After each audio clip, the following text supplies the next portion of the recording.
With the advancement in new technology, the landscape for power systems is changing very rapidly. Information technology has really made a huge difference in enabling some of the things that we work on. I've been able to leverage IEEE USA to be in the leading edge of my industry. IEEE is all about a sense of community. I am learning ideas and concepts and thinking completely out of the box. IEEE USA is my competitive edge.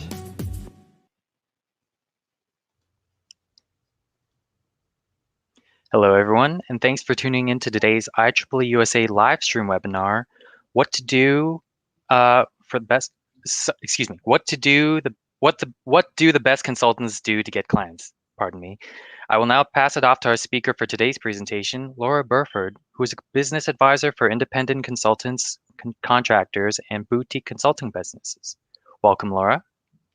Well, thank you very much. I'm really glad to be here today, and I look forward to having a very interesting presentation, answering any questions that you have. If there is something in particular you would like to get out of today's session, do me a favor, drop it in the chat. And why don't we get started with our first slide? So what do the best consultants do to get clients? I don't know about you, but I get tons of emails every week from people knowing the best thing for me to do to get clients. Sometimes it's about my website. Sometimes it's about how I'm going about getting business. You know, this morning I looked and I had 17 emails from people who did not even know who I was, offering suggestions. And I'm sure you've been there as well.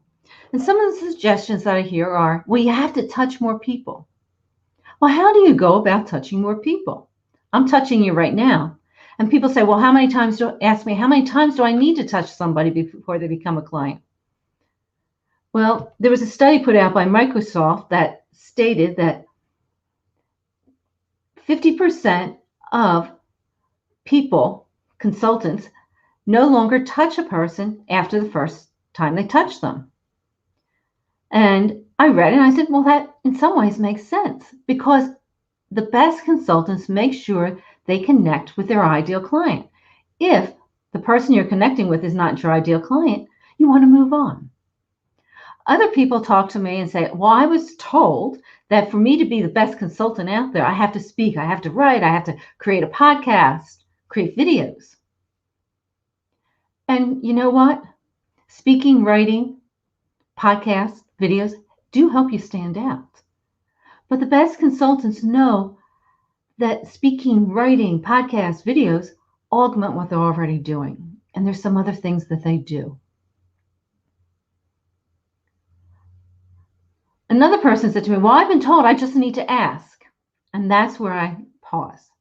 And I pause because the best consultants know that you don't ask. And that is because, consulting is a relationship business.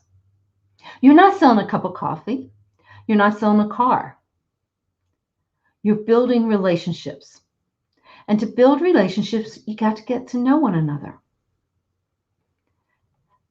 Consultants know that as they build a relationship with somebody, they need to spend the time looking at the client from the client's eyes. Consulting is not about the consultant. Consulting is all about the client. Slide, please. Jonathan gave me a nice brief overview, but let me provide a little bit more information about me. And I want you to listen closely, because some of the things I say here, I'll come back to later in this presentation. And when I say later, the things that you as a consultant should think about. Yes, my name is Laura Burford, and I, in all honesty, have been consulting most of my professional career. But I didn't start out as a consultant. I actually started out working in the corporate world, going through two very, very different management training programs. But I left consulting to go back and work again in the corporate world, in technology, accounting, business process. And eventually I did go back to Big Four consulting. So I do have 10 years of Big Four consulting. I've started consulting ops, including international consulting operations, before going out on my own. And my business now has changed over the years. And this is actually my third consulting business.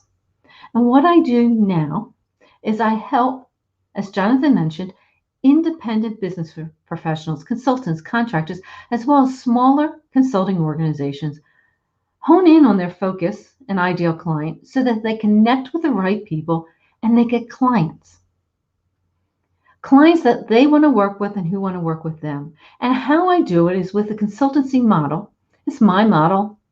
It's my proprietary model, and it's based on my years of experience and something known as the Consulting Jumpstart Blueprint, which is a program that is a signature program that is designed for anybody that's not a master at consulting.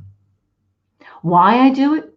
I do it because I want to see people succeed. I want people to soar as consultants and contractors. If you want more information about me, you can find me at Laura's Consulting Guide. There's an About page. You can find me on LinkedIn. And if you're not connected with me and you want to follow me, please connect with me on LinkedIn. But I'm going to give you a little tip here. The best consultants know that when they connect with somebody, they need to make a perfect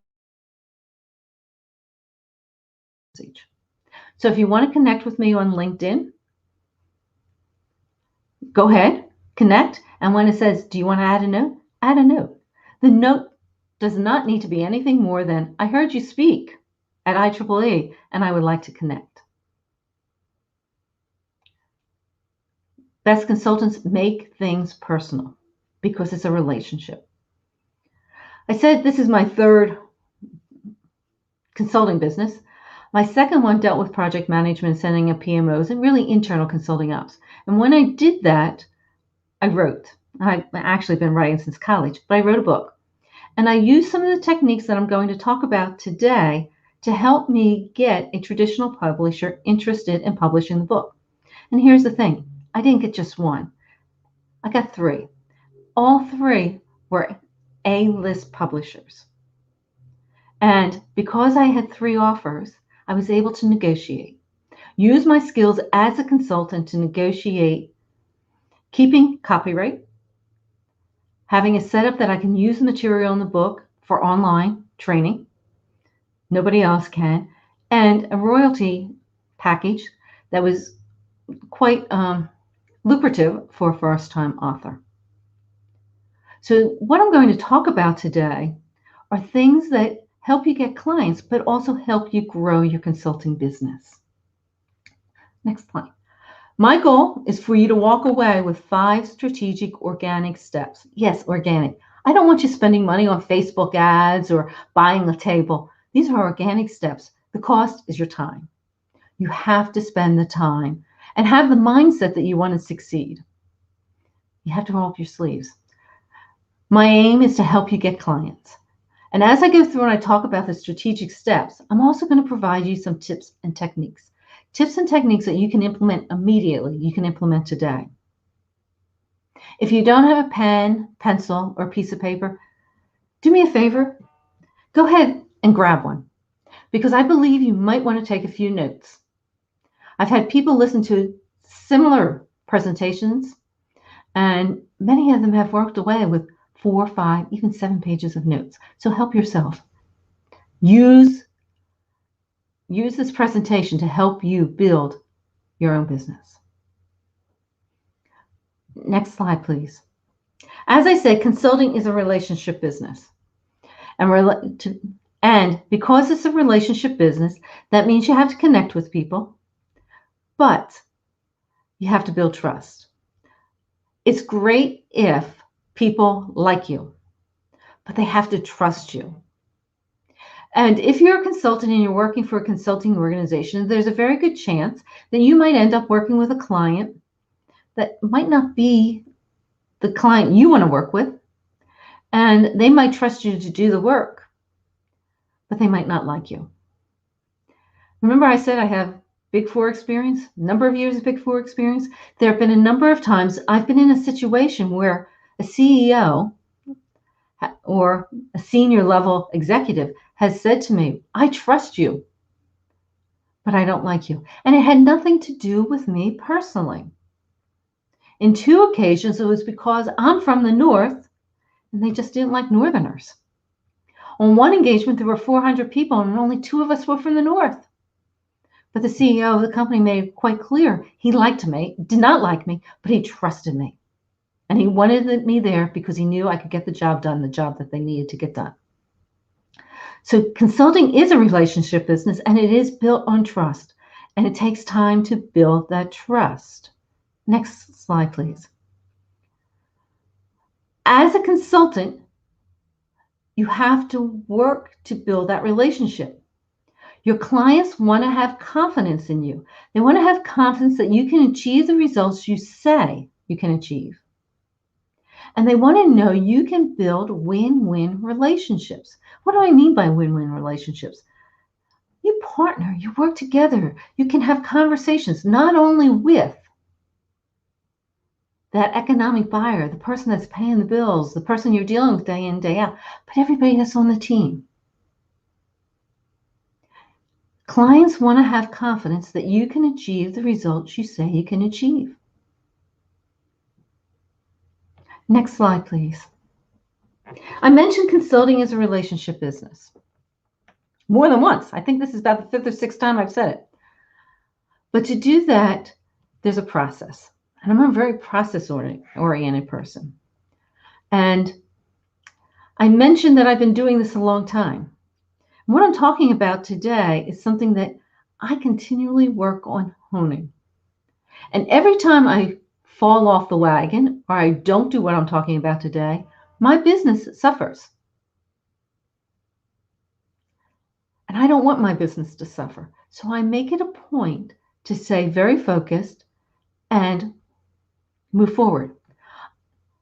As I talk, I am providing you a framework that works. It's a framework that I use that I know many other people use as well.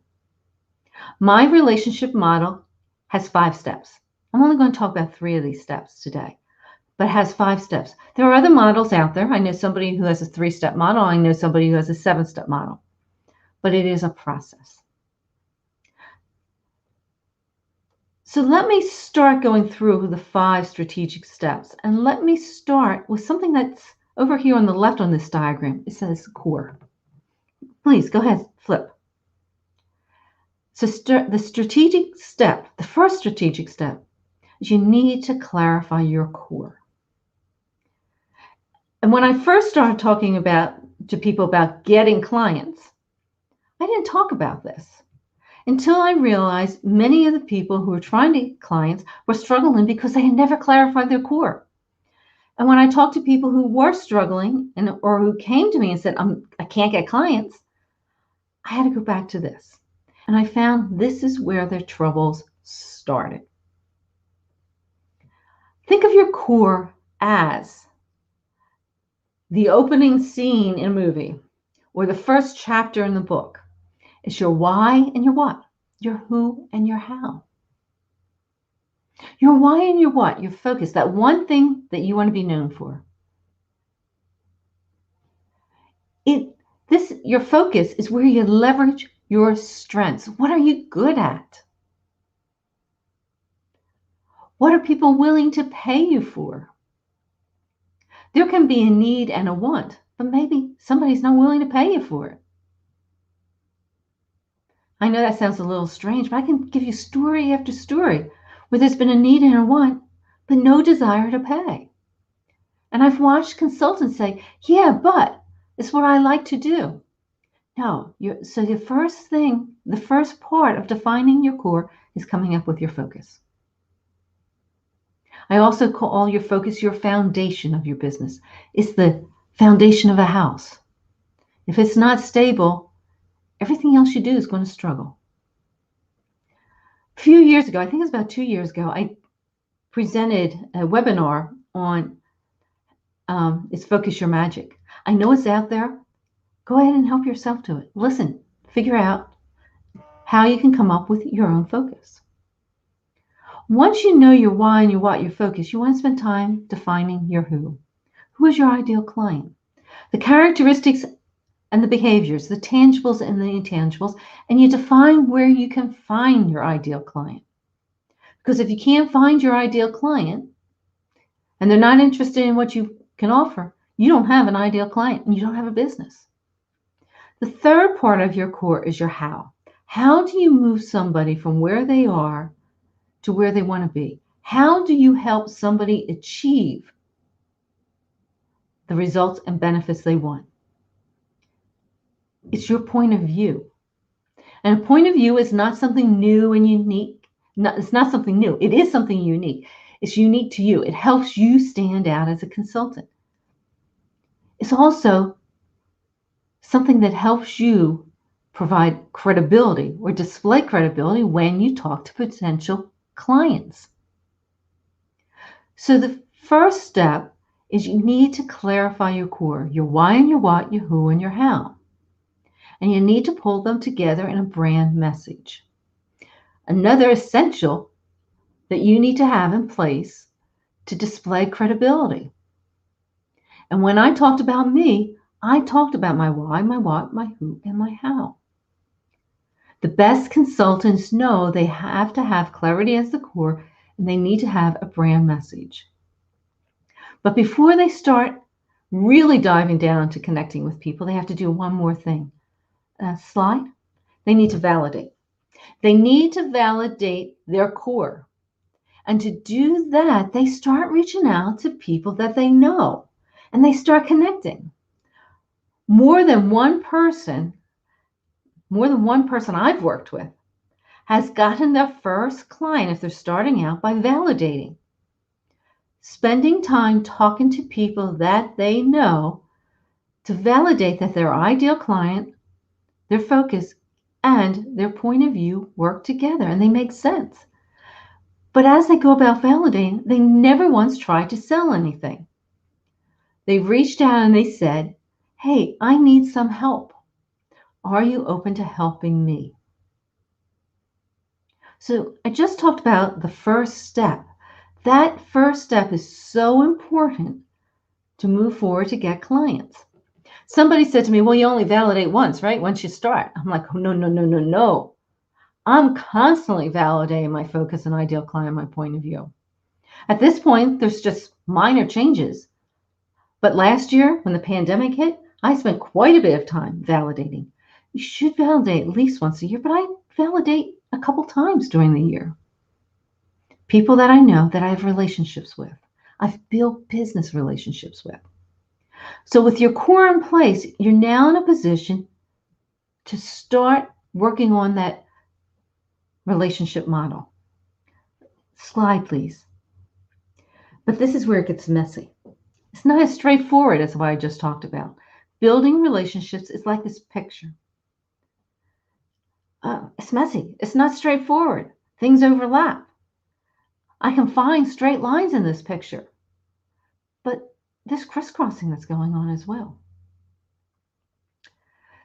And to build relationships, slide please, you need to build awareness. And there's two types of awareness that are out there. And you can hear different people classify it differently, but I guess maybe because I grew up in the IT world and I'm a very organized, process-oriented person, I group them into two categories: active awareness techniques and passive awareness techniques. Active awareness techniques: strategic networking, referrals, targeted outreach. Passive: writing, speaking, videos, podcasts. Here's the thing. The best consultants know that the easiest way to get clients and the best way to build relationships is with active awareness, one-on-one connecting.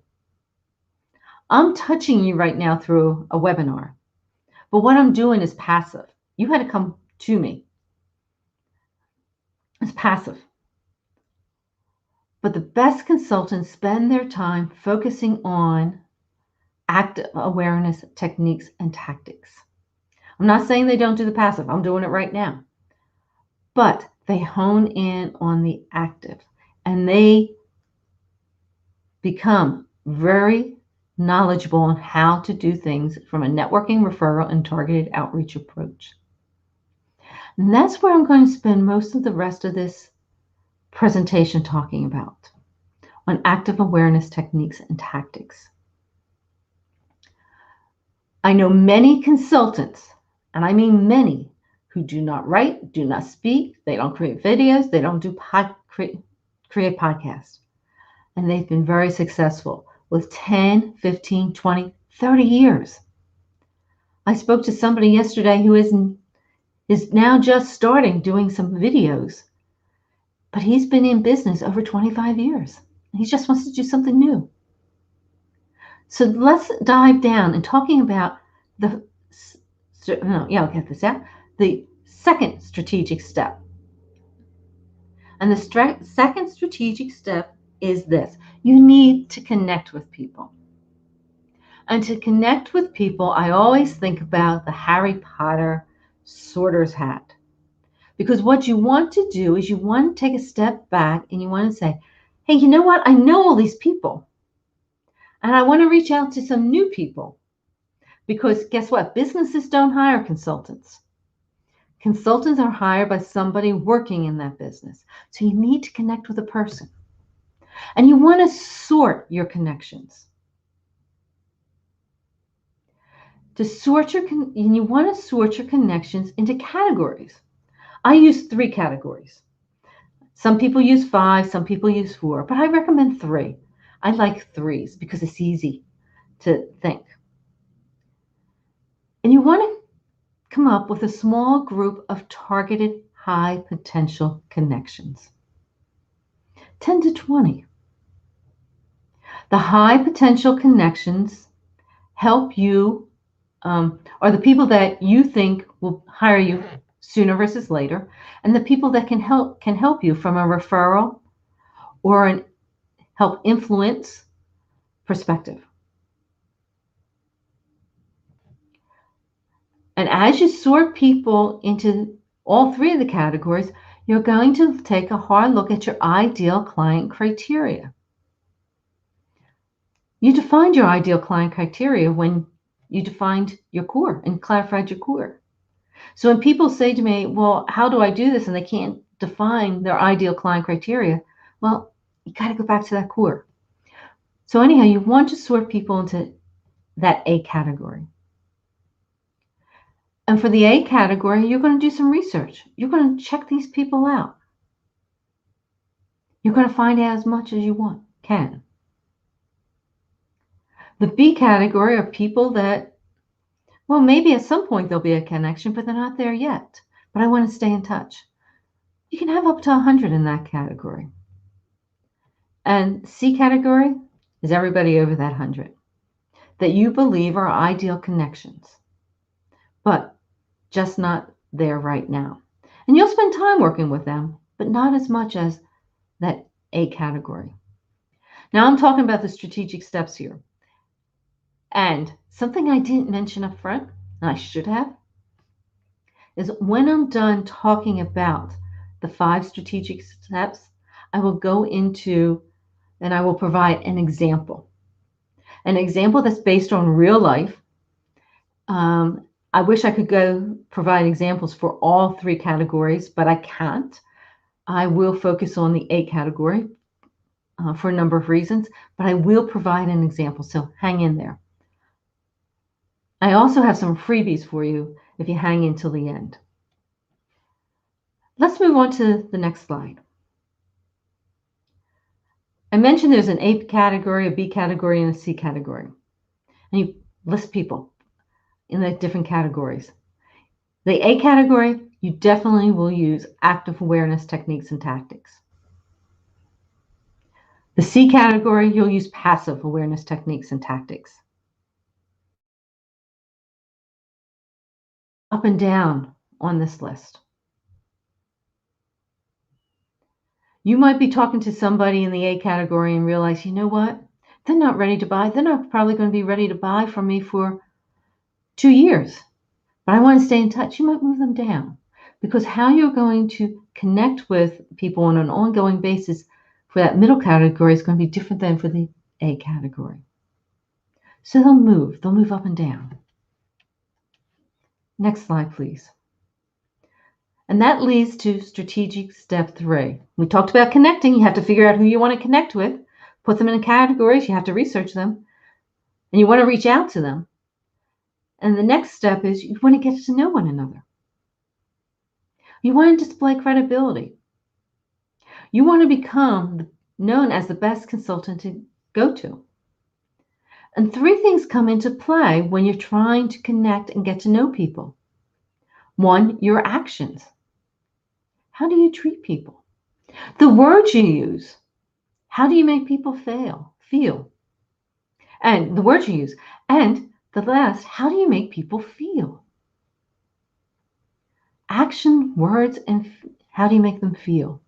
It's a combination of the 3.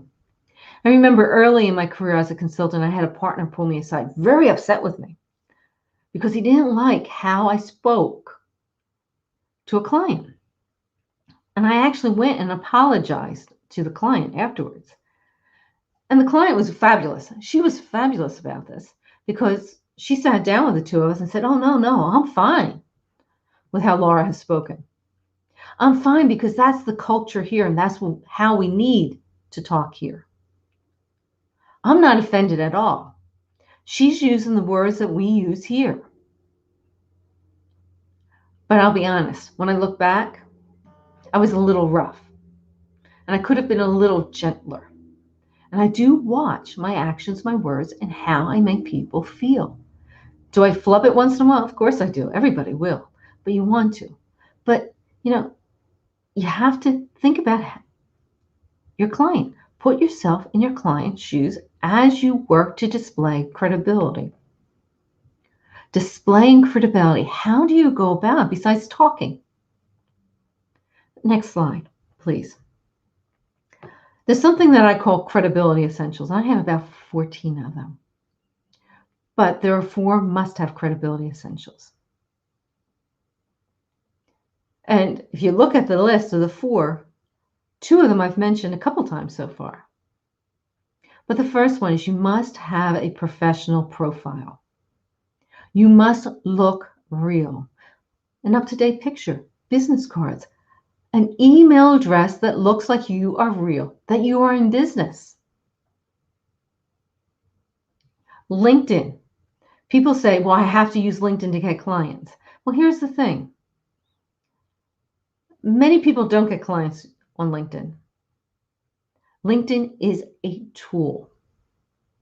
But many people, before they're going to sit down and talk to you, check you out on LinkedIn. Because all they need to do is put your name in and perform an internet search. And if you're on LinkedIn, you're going to probably pop up on the first page. You might not, depending on your name. If you're Joe Smith, you might be a few pages back. But there's a good chance you show up on the first page. So you want to make sure you have a LinkedIn profile written from the eyes of your client. You want an up-to-date picture. You want a title that doesn't say consultant. It has some words of written consultant because people don't hire consultants. They hire somebody to solve a problem. So you want a title that makes sense. You can actually use part of your brand message in that title. And you can have a call to action in that title. You want a banner. And you want to make it easy for people to find you. You don't know how many times people reach out to me and they say, hey, can I talk to you? And I go to the LinkedIn profile so that I can send them an email message or figure out a way to reach out. And I have no way to connect them. So you want to make sure you have a professional profile. You want to have a brand message that explains your why, your what, your who, and your how. And you want to make sure that brand message is clear across everything that you do.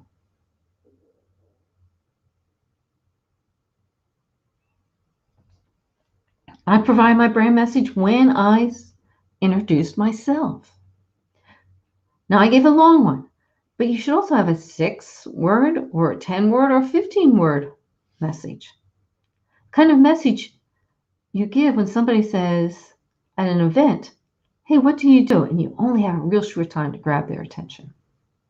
Your point of view. It's an essential for a consultant to have their own point of view because it is what makes you unique.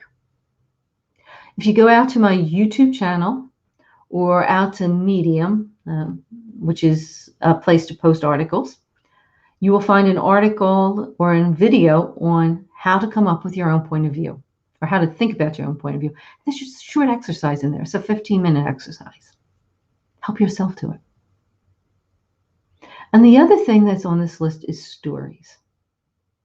Stories captivate people, and they help people understand what you do. And you can add your story into your brand message.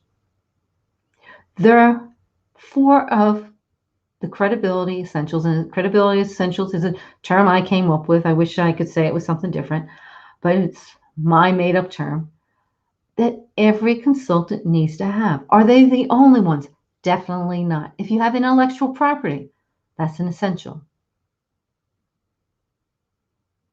Case studies are an essential. And I'll talk some more as we go through an example. But here's the thing. I do have an ebook that discusses credibility essentials in more detail.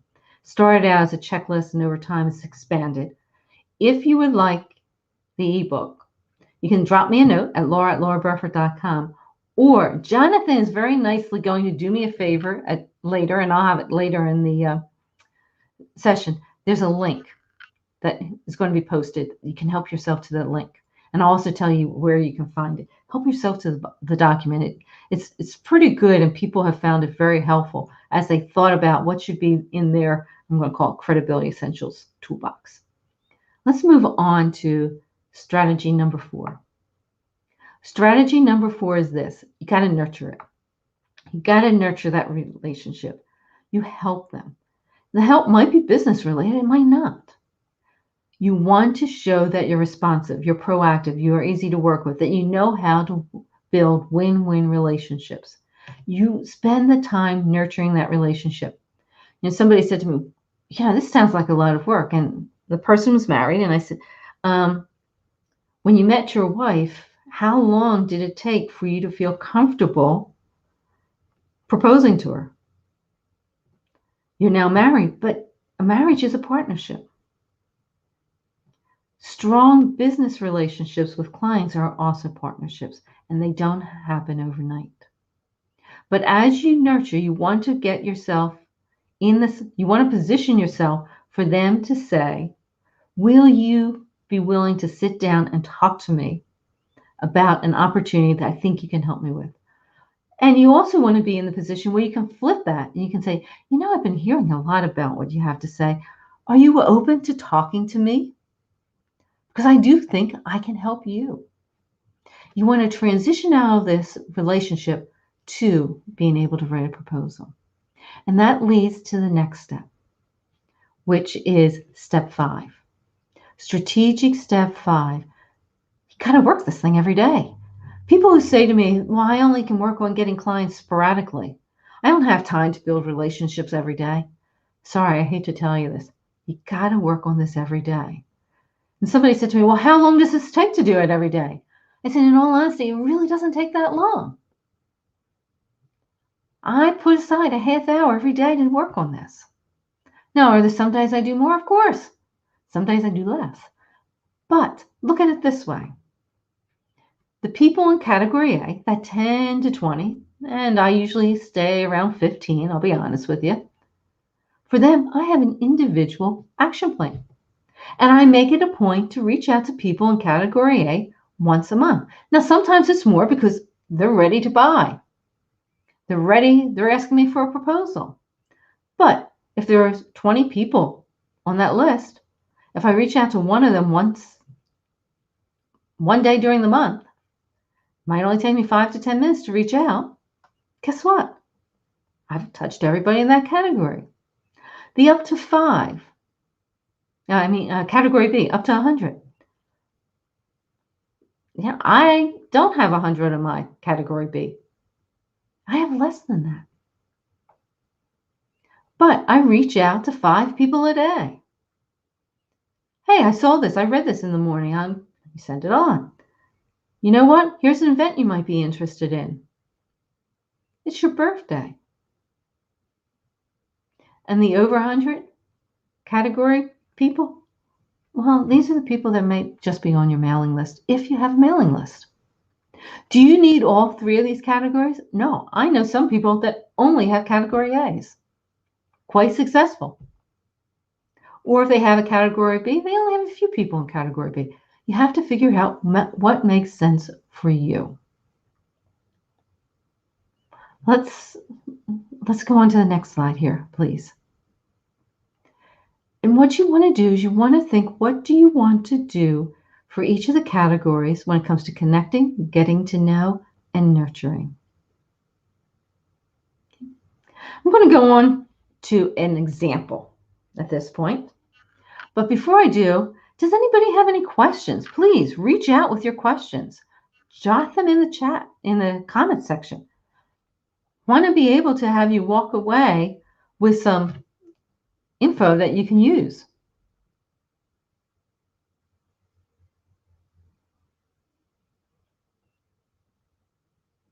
Okay. Jonathan, if you could flip the screen, please. As I said, consulting is a relationship business. You need to deal with your core, and that is the first strategic step to help you get clients. And the best consultants know that they need to constantly hone and refine and validate their core, their focus, ideal client, and point of view. Step 2 is you want to connect. Who do you want to connect with? You have to do some research. You also then need to determine how you want to get to know that client or potential client.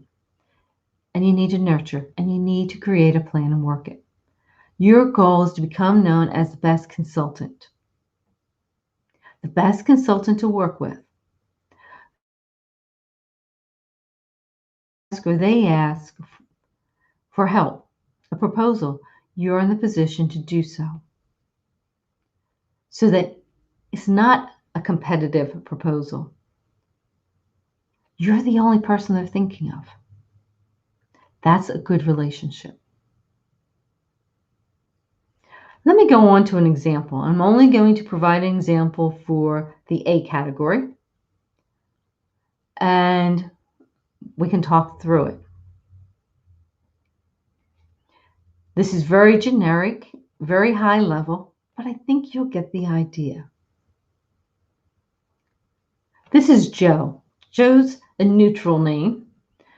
You can use it for a guy or a gal. And Joe is a cybersecurity consultant, particularly around software.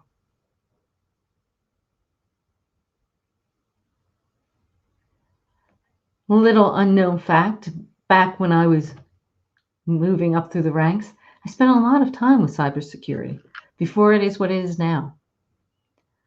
And this is an area that I try to stay on top of even to today, though there's no way I could do what people are doing now with cybersecurity. This consultant realizes that there's some security challenges that are new security challenges that have come out during this pandemic. And this cybersecurity consultant has 3 key things that he believes are challenges for businesses. This cybersecurity person has taken a hard look at his ideal client criteria. And this Joe, wants to work with the economic buyer, the CEO or owners of $50 million companies that are regulated. Maybe it's a healthcare facility. Maybe it is a pharmaceutical company. But Joe has identified 7 ideal client criteria, and I've only posted one here that he or she knows is important for him to be successful. When it comes to Joe's point of view, Joe leveraged some cybersecurity professional practices and created, I said, her own methodology, his or her methodology. Joe has a point of view, and Joe has some credibility essentials in place: a professional presence, a point of view, testimonials, and stories that tie to the testimonials. So he started. Step 1, strategic strategy 1. Joe has the focus, ideal client, and point of view, and has started to think about credibility essentials. Let's flip to the next slide, please.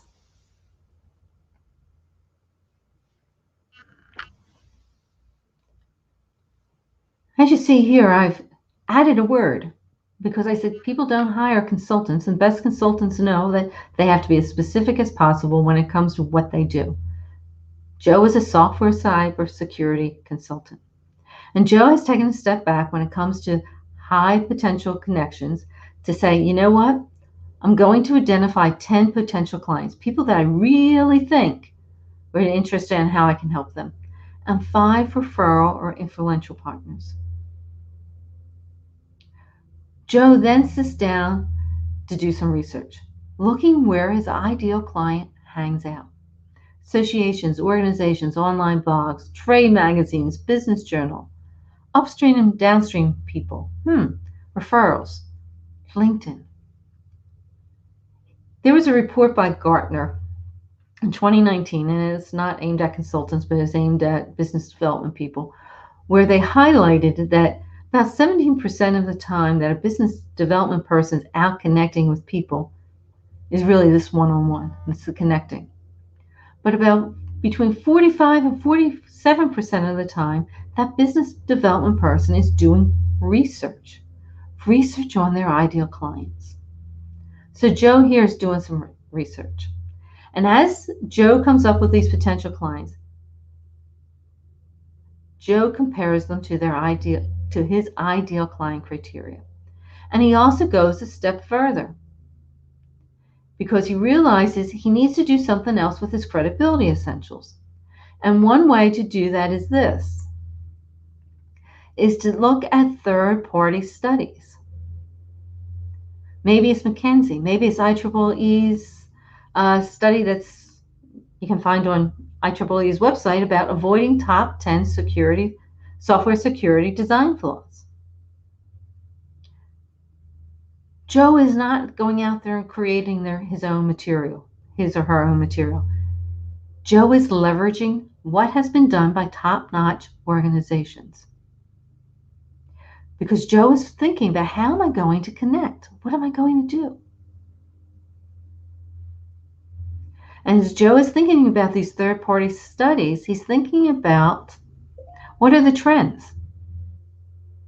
What are competitors doing?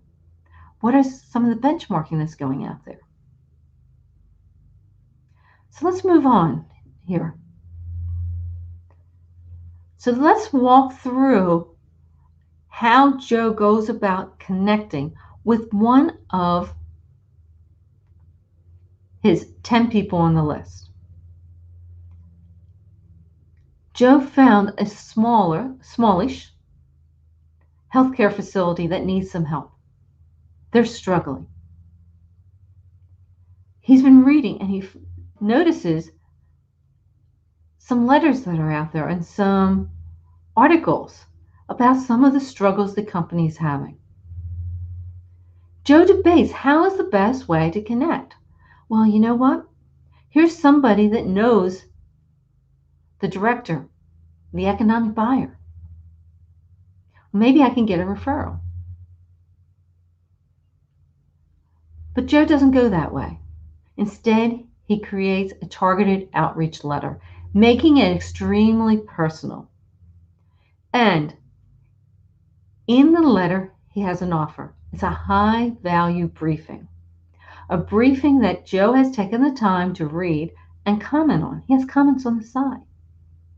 And he asks the director if the director is interested in meeting. And he provides an agenda. He also makes it very clear he's not trying to sell anything. What he's trying to do is share an overview of the research and what some other organizations are doing. Now, he sends this letter, it's personalized, and I say letter, but it could be an email, to the director. And he follows up because he makes it clear he's going to follow up with the director. And the director says, you know what? I'm willing to meet. And they meet. Joe listens. He talks, he provides his insight, but he asks questions, trying to talk to the person to see what's going on and to see where the director's coming from. He dives down. The goal here is to position yourself for the next meeting. When you're done this high-value briefing, a couple things can happen. The worst case is, you know what? It's great to talk, but, I'm not interested in staying in touch.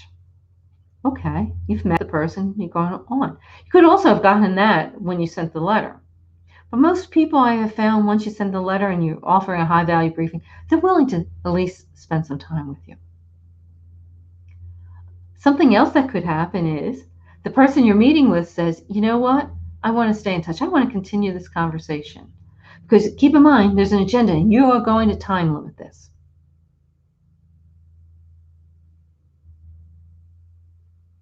Another thing that can happen is that, in this case, the director could have said, you know what? Can you meet with some of my other people? And can we talk some more? Your goal is to build credibility. And to build credibility, you need to listen, and you need to build the relationship. You want to come across as the best consultant ever. And you decide to nurture this relationship. You nurture it with a specific plan, an individualized plan, targeted outreach. This was a targeted outreach approach. Many people use targeted outreach referrals. Remember I said early on, the person could have reached out and said, hey, can you introduce me to this director?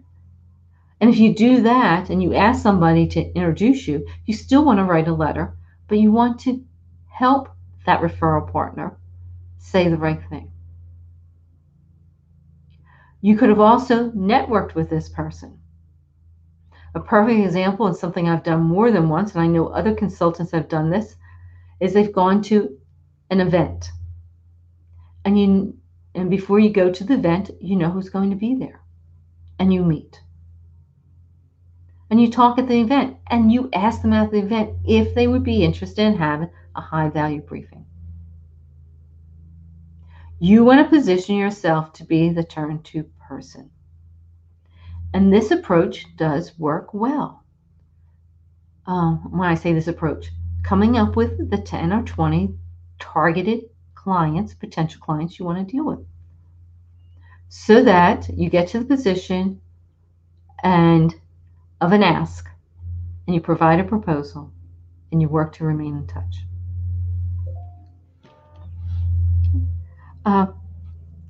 Could you go to the next slide, please? Consulting is a relationship business. It requires displaying credibility, showing that you're reliable. It requires building trust. It doesn't happen overnight. But once you've built that trust, you have a long-lasting relationship with somebody. And that is what you would like to do.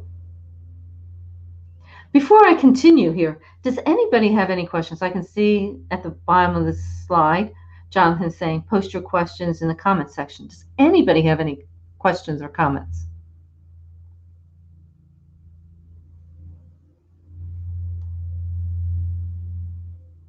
Okay. Next slide, please. So let me recap a little bit here, and I'll provide you a couple other things as well. The first strategic step is clarify your core, your why, your what, your who, and your how. Think of it as the first scene in the movie, the first chapter in the book. It's the starting point for getting clients. Step 2 is you want to connect. You want to connect with the right people, the people that are interested in your focus and who meet your ideal client criteria.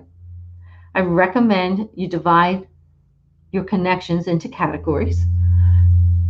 Category A are the people that you believe are your ideal client and who can become clients sooner versus later, as well as key referral and influential partners.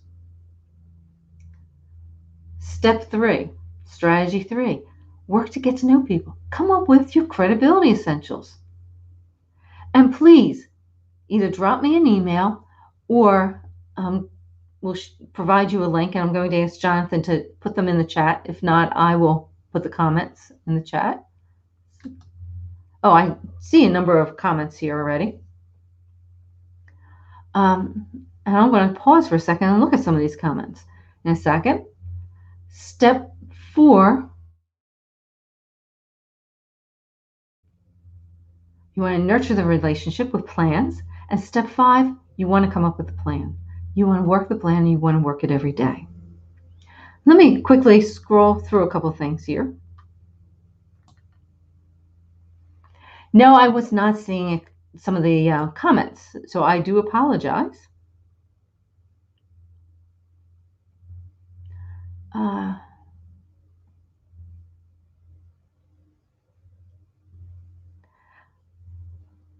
I did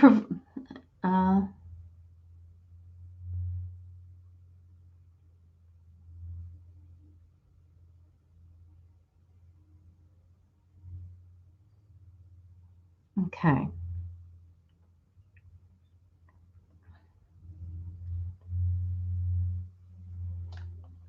Okay.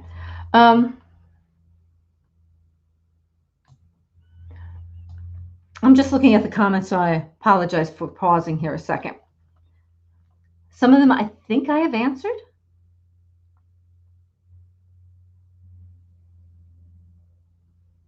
And I will ask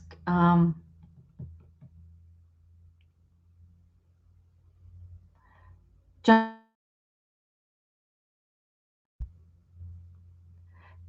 Okay.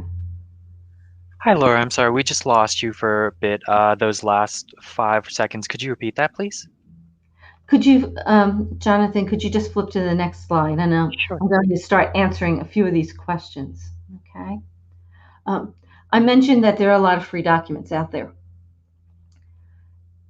The free documents, there are the credibility essentials. You can find the credibility essentials if you go to Laura's Consulting Guide and go to the resource page, and you will find it. There's a link here, and I know Jonathan's going to drop it into the comment section or put them across. I don't know. I'll leave it up to Jonathan, but it's here as well.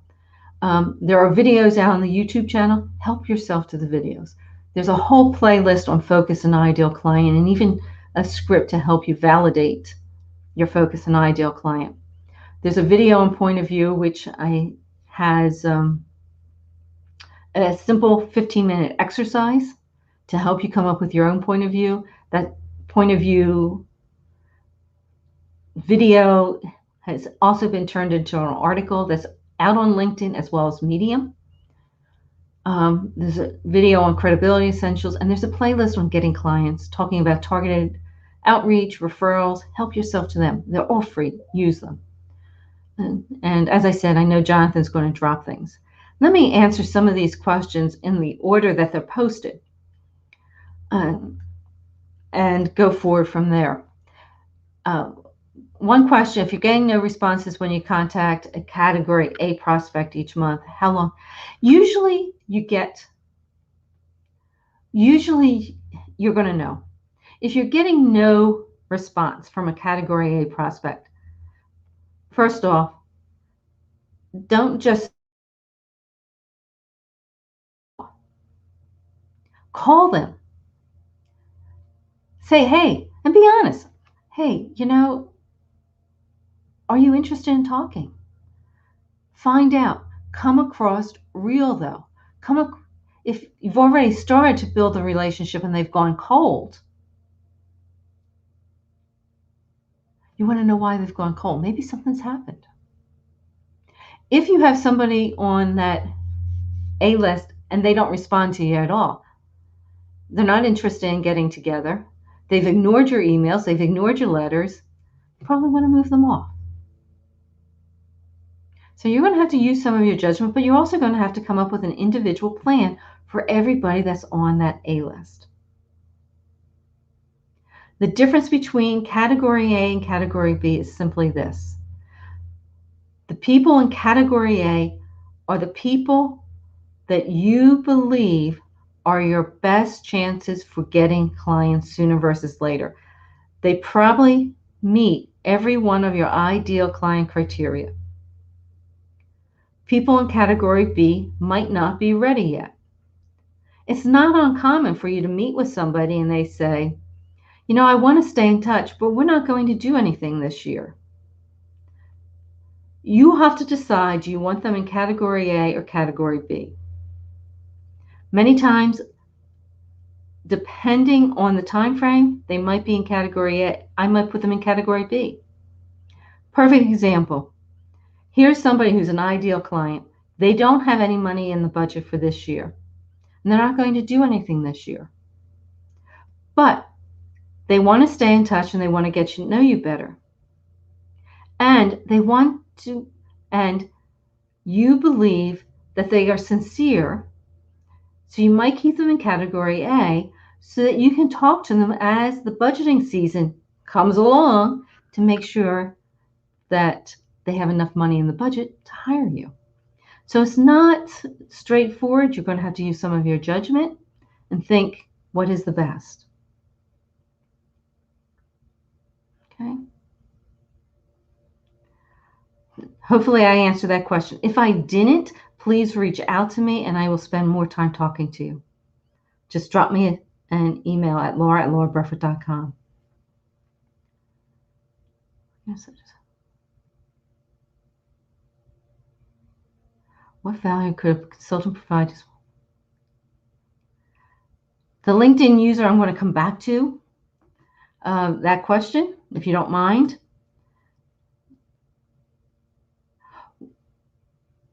And answer a couple of the others, because that's not a real straightforward question. So let me answer a few of the others. LinkedIn user. How do you determine a fee? How do you determine a fee? I didn't even talk about that here. There are 5 different pricing models, and you will determine the fee based on the services you provide. And you need to think about what is the right pricing model for the service that you're providing. Some people will say that the best pricing model for a consultant is value-based pricing, but not all consultants will be using that model because not all companies will accept that model. So there's some things that you need to take into account. But how do you determine a fee? There's a number of things that go into that. As I said, there are 5 different pricing models. Some are project-oriented, some are rate-based.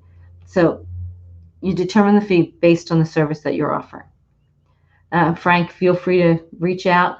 There are a couple videos as well out on the YouTube channel that talk about the 5 basic pricing models and when each one should be used, the best time to use each one. First step to take to connect with your ideal client. My first step tends to be to figure out the best way to connect with them. Is it an email? Is it a letter? Is it meeting them at an event? Is it asking for a referral? I'm also very careful when it comes to referrals because I have actually been burnt by people providing me referrals. And when I say burnt, They led me to believe that they had a stronger connection with the ideal client than they did. So you want to make sure that if you ask for somebody to provide you a referral, they really do have a solid relationship with that ideal client. If they don't, I am much more likely to do a targeted outreach where I make it a point to personally send them a letter that is personalized for that person. How do you manage too much work coming in and keeping your client loads from interfering with each other's? There are always going to be ups and downs. The more experienced you become as a consultant, you will know in your gut when you are taking on too much work and when you're not taking on too much work. It's not as straightforward, but I'm constantly forecasting, constantly managing, and there are some things that you can do as a consultant to talk to prospective clients to say, hey, look, I'm going to be tied up with X client for this period of time. I know you would like to work with me, but this is the soonest I'll be able to work with you. I'm also very clear that if I provide a proposal, you have a short period of time to say yes. So there are a number of things that you need to take into account, and sometimes the more experienced you are, some of the things will fall into your gut as to what you should do. How do you compete with big consultancies that have large teams?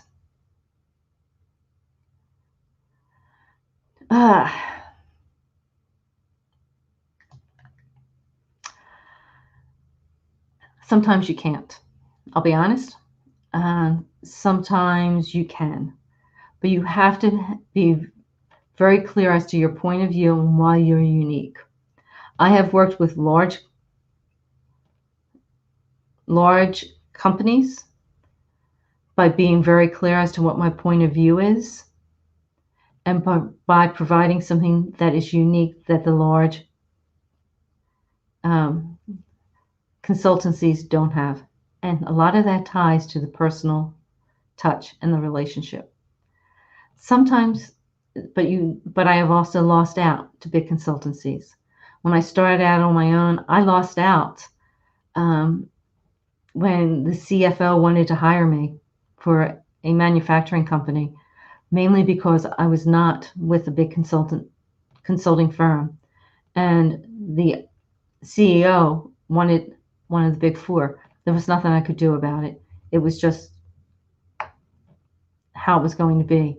And I had years of experience with big four. So sometimes you can't do anything, but many times, as long as you're clear as to what's your point of view and how you're unique and you have a relationship, you can win out. And I've done it more than once.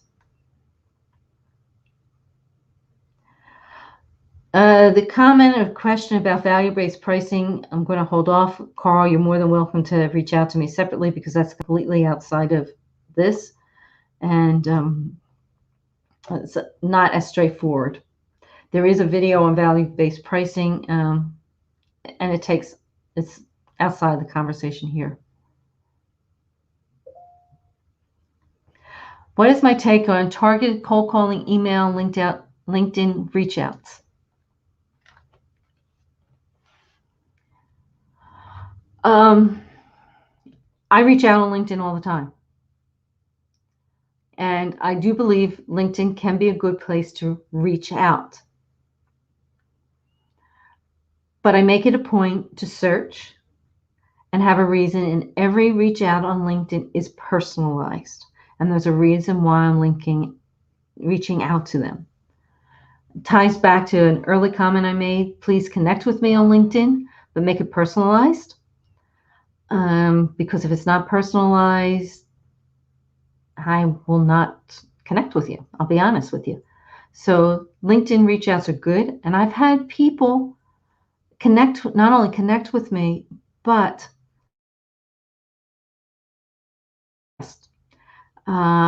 they've reached out and they said, can we talk some more about what you have to offer? They've I've connected and I've had people reach out and say, would you be willing to talk? So LinkedIn reach outs are good. Emailing, targeted outreach. Again, not just emailing. There's a real reason why you're emailing, and it is personalized. Targeted cold calling. Some people say it's targeted cold calling. If there's no reason and you cannot make it personalized, don't try to touch the person.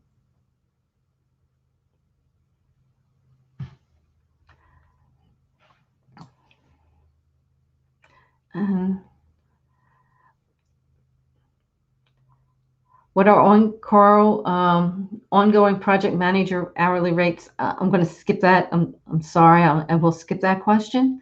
The best place to look for what the hourly rates are, believe it or not, is to go to PMI and look at one of their studies that talks about the project manager hourly rates. Feel free to reach out to me with that as well. Yes, you can partner with other companies to compete against the large consulting firms. But again, if you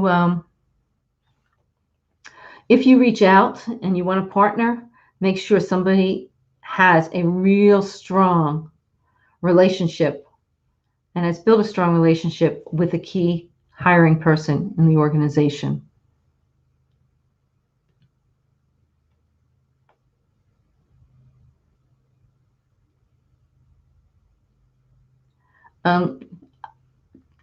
Is it easier to work with startups or larger companies? It depends on your focus. Real honest, it depends on your focus. Our potential clients to connect with usually directors and different, it's the economic buyer, whoever is the economic buyer.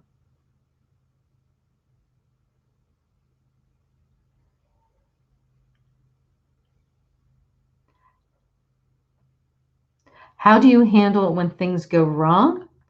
Go wrong, Tim, if you could jot some more information, wrong with what?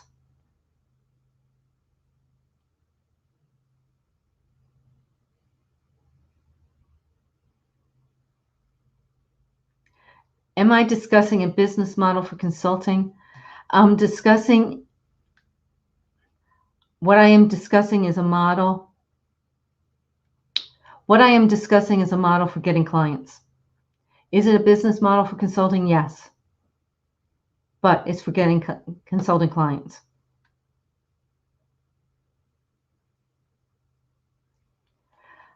So you have a potential client hooked, and how do they express interest? How do you go from shipping conversation, from interest to fees and engagement? What you want to do is you want to hold a discovery meeting and gather all the information you need to come up with an approach and a price that works for both of you and obtain consensus before you even write a proposal.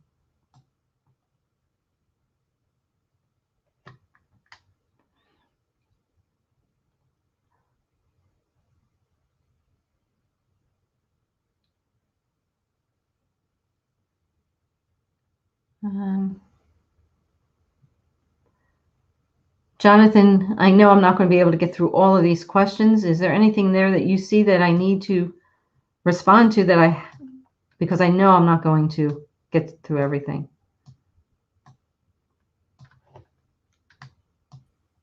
Hi, Laura. We'll just go through a couple more questions. Folks, if we don't get to your questions today, you can certainly reach out to Laura personally through email. We've provided her information on the screen.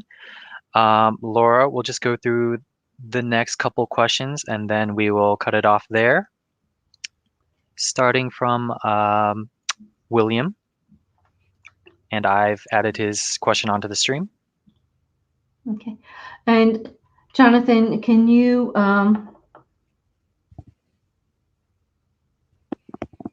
make sure that people have the links that I have here as well, so that they can you jot that in the comments wherever you're dropping them?